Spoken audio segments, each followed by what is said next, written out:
Chers amis de Lingaero, bonjour, j'espère que vous allez bien. Me voici de retour pour un nouvel épisode dans la série Mots mal traduits par les pilotes francophones. Alors ceux qui suivent la chaîne depuis un certain temps connaissent déjà le combat que je mène contre les faux amis en anglais. Mais pour ceux qui rejoignent cette dure lutte sur le tard, le but de cette série, c'est de prendre un mot en français, soit un verbe, soit un nom, et de voir comment bien traduire les diverses expressions françaises qui contiennent ce mot, et ainsi éviter les éventuels pièges linguistiques. Et aujourd'hui, on va parler du mot « rester ».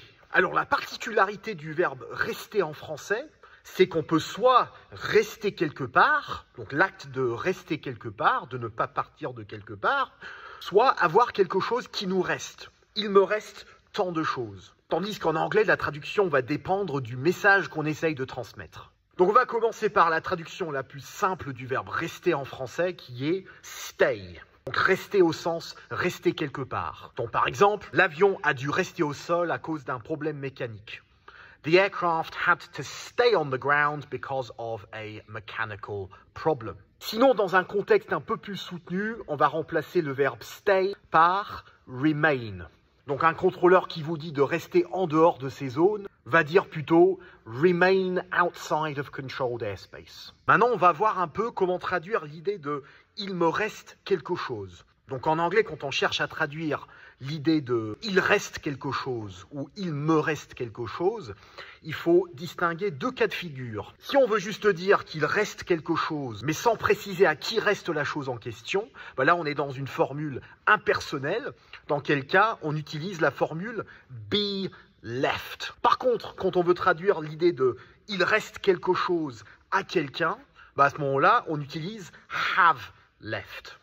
Donc par exemple, il reste 3 heures de carburant dans le réservoir. There are 3 hours of fuel left in the tank. Sinon, une fois que j'ai payé mes impôts, il ne reste plus rien sur mon compte. Once I have paid my tax, there is nothing left in my bank account. Sinon, il me reste 20 heures à faire avant de pouvoir commencer mon CPL.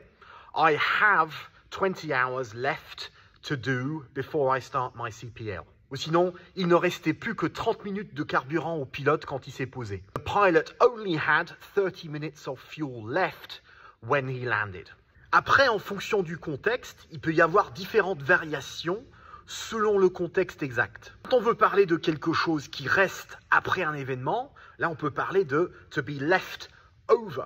Donc par exemple, comme il me restait un peu de nourriture de notre repas de fin d'année, je l'ai donné à une association. Because we had some food left over from our end of year meal, I gave it to a charity. Quand on veut parler du temps de vol qui nous reste avant d'arriver à notre destination, à ce moment-là, on peut parler de left to run.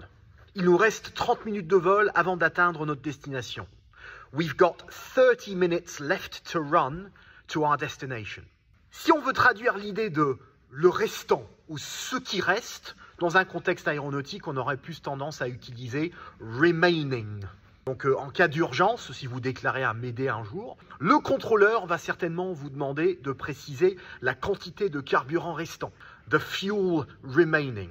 Ou sinon, how much fuel is remaining. Sinon, une fois qu'on avait débarqué le passager indiscipliné, les passagers restants ont continué leur chemin. Once we had removed the unruly passenger, the remaining passengers continued their trip. Sinon, si on a quelque chose qui devait être fait, mais qui ne l'a pas été, pour X raison, qui était sur une liste de choses à faire, mais qui n'a pas été fait, à ce moment-là, on peut utiliser le mot outstanding. Donc, par exemple, si une agence vous vend une maison en disant qu'il ne reste plus de travaux à faire, mais qu'il s'avère qu'au final, il y en a bien, c'est que l'agence ment. If an estate agent sells you a house saying that there is no outstanding work to be done, but it turns out that there is, then the estate agent is lying. Voilà donc quelques exemples de comment éviter de vous emmêler les pinceaux lorsque vous traduisez le mot « rester » en anglais. Retrouvez l'intégralité des exercices gratuits sur lingaero.com. Bon vol à tous et à très bientôt. Au revoir.